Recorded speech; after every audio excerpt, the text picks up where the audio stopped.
Talk Today TV. Welcome everyone to the Money Path. I am your host, Todd Schoenberger. Joining me today is Jordan Blashek. He is the co-founder and chairman for Perimeter Group. Jordan, you recently said that the United States is on the brink of the biggest industrial build-out since World War II. What in terms does that mean as far as practically for, say, land or energy or even manufacturing capacity here in the country? Absolutely. Well, Todd, first, thank you so much for having me. This will be the most fun 20 minutes of your day. So I'm excited for this. I Uh, love it. so my view is that the world moves in these massive waves of innovation that transform the world. So, steam and steel transformed America in the 1900s, the internet in the 20th century. And today we have the biggest convergence of new innovation in 100 years. So you have AI, material science, autonomy, energy innovation, all converging at the same time. And so this new wave of innovation is massive. But the bottleneck for it is this industrial build out. AI is dependent on energy, critical minerals, infrastructure that needs to be upgraded.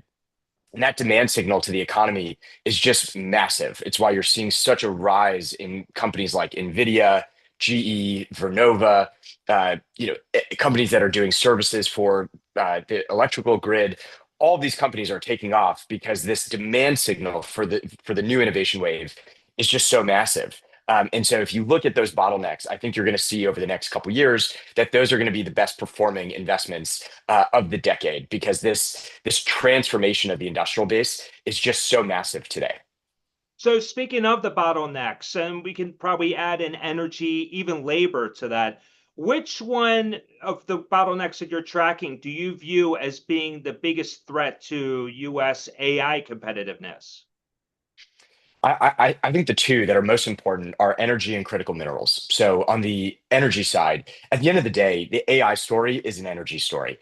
To power compute, we just need massive amounts of new energy. The numbers are essentially we need to triple the amount of power over the next couple of years just to keep up with the pace of demand for AI. So if you think about that, that's like bringing on multiple new cities worth of power in the next couple years. So if you look at that, there are a couple areas that are just primed to do very well because they are the bottleneck. Today, there's a massive backlog in just energy transformers, power transformers. So if you look at GE, they're the producers of this. There's a 5-year backlog for this. So you can imagine that given the demand and limited supply, that's going to do very well. So I think energy as kind of critical component to the AI revolution is vital.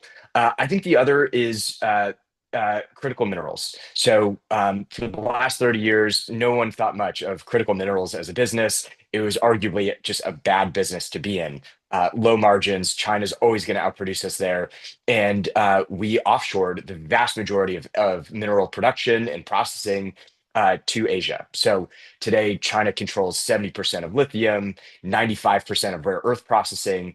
That gives them a stranglehold on that part of the economy, which we've seen over the last few months as they put export controls on rare earths in their trade war with us. So going So forward, that is the biggest risk. So, in your opinion, then, I mean, we're obviously going through a trade deal with China. I mean, do we have any other options though, or is that our only option when it comes to rare earth materials, having to cut a deal with China? In the short term, we should be cutting a deal, and I think it's part of this big, larger package of trade negotiation that's going on. And in the short term, there is a dependency there. They also are highly dependent on us in a lot more areas. So I think the leverage is on America's side in this negotiation.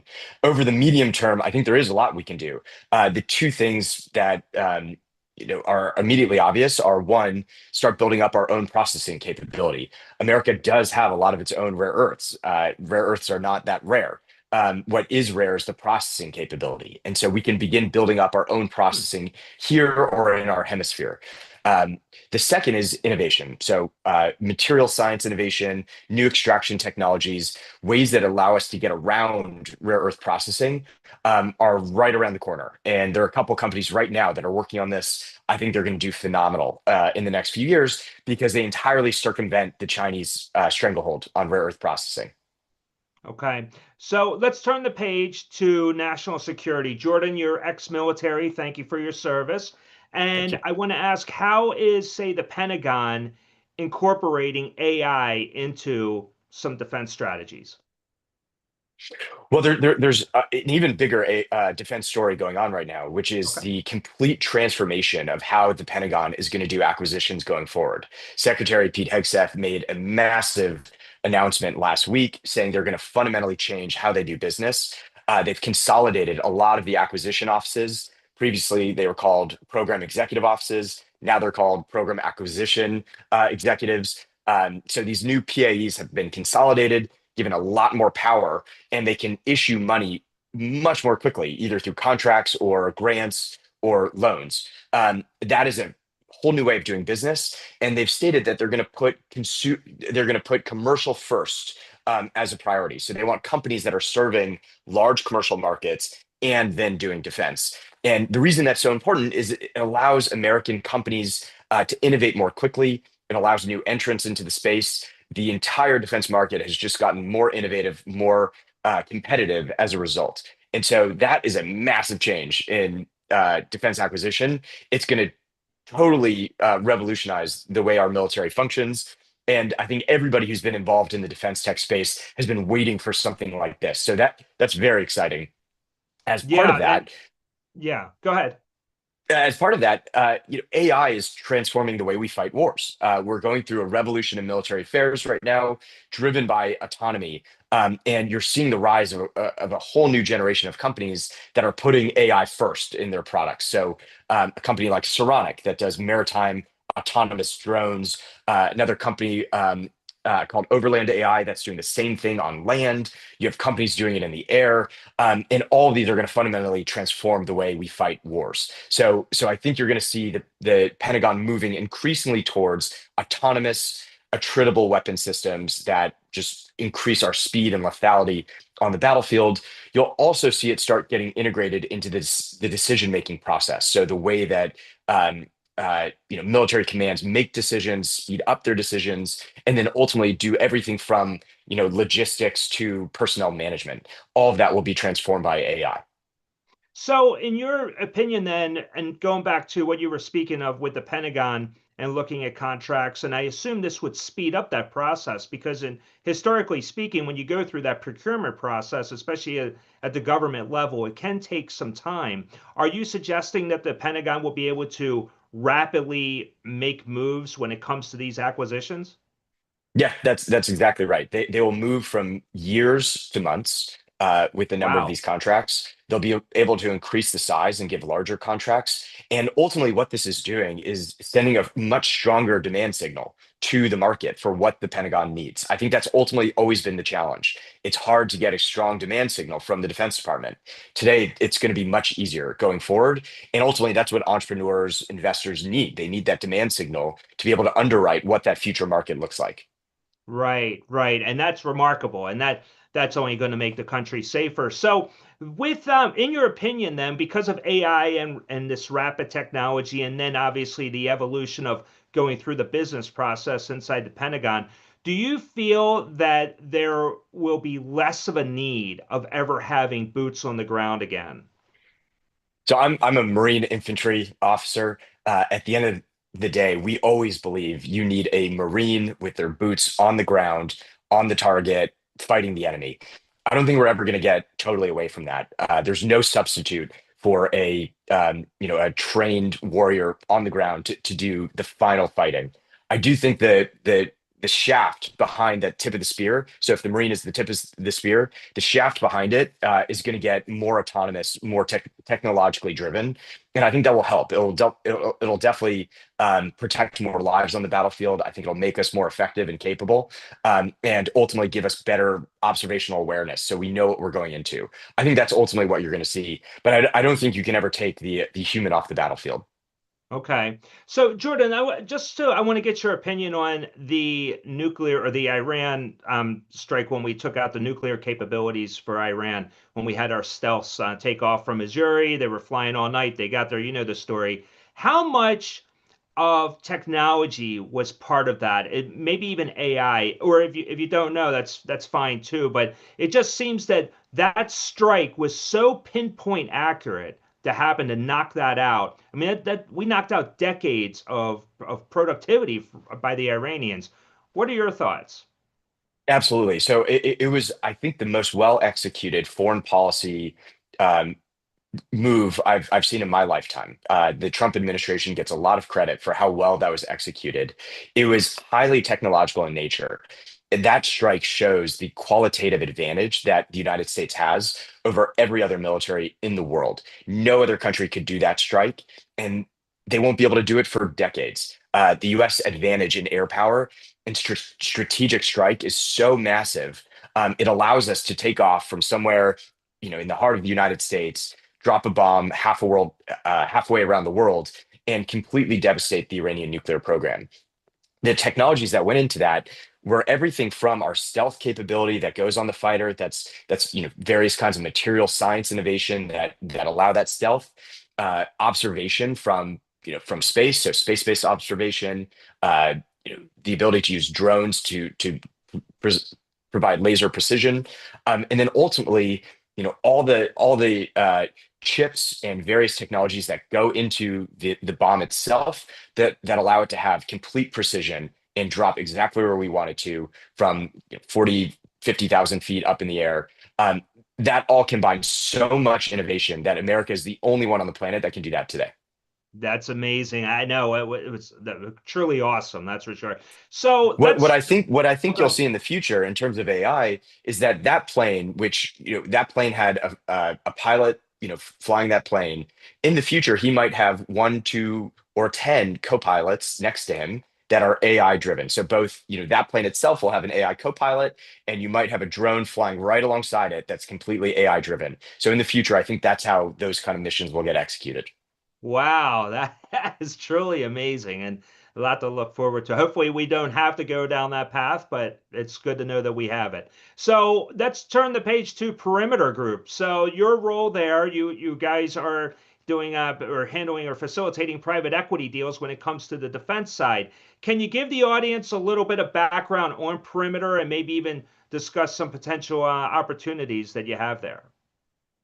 Absolutely. So Perimeter Group is a new investment firm that's laser focused on ensuring America's leadership in defense, national security, and industrial technologies. And our specific mission is to help bridge those companies into the public markets. Our core belief is that the American capital markets are the secret weapon of America's global strength. We have the most robust public equity market on the planet, and it gives an advantage to our companies. But we need more of those companies to ultimately go public, which I think benefits us just in terms of the broad build out of our industrial capability. But it also gives every American the chance to invest in these great technologies. So we want more companies going into the public market. I've spent my career at the frontier of innovation. So I run a venture capital fund. I get to see all these new technologies and companies as they emerge. And our view is that over the last 5 to 7 years, you've had a whole new generation of defense companies, deep tech companies, space companies that have been created that are now maturing to the point where they're ready to go public. So Perimeter Group helps provide the last mile financing using equity and debt to help these companies get ready to go public. And then ultimately, we provide vehicles for them to go into the public market through special purpose acquisition companies or advising them on their IPO process. So when you're talking to a company, is that the intent? You're saying, look, our objective for investing in your company is that you need to go public. Is that correct? Yeah, we make the case for why that might be the best pathway for their business. Ultimately, the public markets open up a lot of optionality for companies in terms of future financing and growth. So, historically, a lot of these defense companies or uh, industrial technology companies as they take venture capital for their first kind of couple rounds, that venture capital is very expensive. The cost of capital there is very high. And ultimately, the view was, well, your only two options are get acquired by one of the legacy defense primes or get acquired by a PE fund. And our argument is actually today, with the robust capital markets, the demand for American innovation, and the increasing appreciation of defense in the public markets, that the public markets are now a better option for you to grow. By going public, you now open up the ability to issue convertible bonds, to use your stock in order to do acquisitions, to issue more stock, to do financings. And that allows these companies to grow in a healthier, more robust way while giving every American the opportunity to invest in them and support American defense. So will Perimeter only work with companies that are 100% United States, where they are selling their products and or services, say, to the Pentagon? Or are you willing to look at companies that may sell to allies? For example, the recent news about the White House announcing that we will be selling fighter jets to the Saudis. Would that be a company? I know that's Lockheed Martin, but if that was a startup, would that be a company that you would shy away from? No, absolutely not. We see America's alliances as one of our greatest assets and an expansion of America's industrial base. So if you're a defense company in Australia, your best move is to move to the US and start selling to the US Defense Department because we're the biggest defense market on the planet. And so we are very comfortable investing in a company like that, helping them break into the United States, sell to the US government, and then ultimately go back and sell those products to the Australian government and Japan and India, because the stronger our allies are, the stronger we are. And so we believe in investing in our allies and building up their industrial base, because ultimately we don't want to do these things ourselves. Going back to the Iran example, it helped us immensely that Israel took the burden of the war. They fought the vast majority of it, and we were able to come in at the end and do what only America can do. And ultimately, that's what we want. We want to see our allies picking up the burden of maintaining security and defense around the world, and then we can do what only we can do. And I think that's the best role for America to play. So, what kind of due diligence then does Perimeter do on these companies? I mean, because you probably are having to look at, especially when it comes to national security, you really have to vet everyone that's involved at the organization, right? I mean, I'd imagine it's a much more sophisticated deep dive dealing with a company like that than, say, some company selling widgets, in Omaha. Yep. So for Perimeter, we really have to do three different kinds of diligence. The first is just the product and technology diligence, and we have a network of experts and scientists that we draw on to help us do that. The second is we have to do the market diligence, and a lot of that, especially in the defense sector, is you have to get firsthand feedback from folks in the government. So talking to the acquisition officers, the mission owners, people who would be purchasing this, and getting their feedback on the product itself and what it looks like over the next couple of years in terms of future contracts. So getting that market diligence. And then ultimately, there's public readiness. Is the company ready to go public? Is the management team ready? Have they done their public auditing and accounting that has to get done? And how will the market uh, absorb the financials, understand the business, and value it once it goes public? So we have to do all three of those.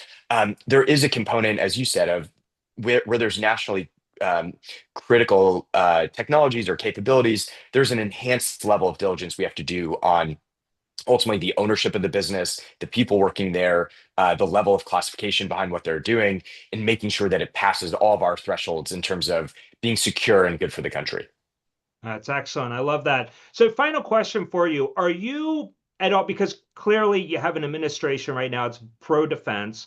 They went out, changed the name to Department of War. So we are and that's typical of Republican administrations. You usually see this in America, or at least over the last few decades. So, with that, are you at all concerned that there could be a shift in power in 2028, and that may impact, say, your investments? We've seen bipartisan support for defense spending over the last 5 years. Okay. Some of the larger increases were under the Biden administration. In Congress, there's just been consistent passage of the NDAA year over year. We just crossed $1 trillion defense budget So we don't see this slowing down. I think we're in a massive reindustrialization moment where we need to rebuild so many aspects of the defense industrial base, and there's bipartisan support for that.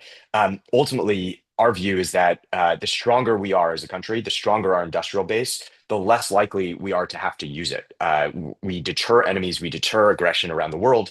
And so this buildup, I think, is bipartisan in nature because both parties agree on that. And I think there's less likelihood going forward that you're going to see any sort of division over this increase in defense spending, in part because it's so beneficial both to the American taxpayer in terms of jobs created, industry built, but also in terms of promoting peace around the world. So we don't feel that this will slow down over the next decade. Okay, I love that. Well, that's fantastic news. I know I'm going to sleep better at night knowing that. So that's terrific. Jordan, how can the audience reach you? So they can check out what we're doing with Perimeter at perimeteracq.com. Okay. They can also reach out on LinkedIn or on X, and I'd be happy to chat with anyone in the audience who wants to go deeper on any of these topics. That's great news. Well, I know the show is airing live, and when we put out the post-edited version, right here at the bottom of the screen, you'll see the website URL, perimeteracq.com, correct? That's correct. Absolutely. That's fantastic. Jordan, thank you so much.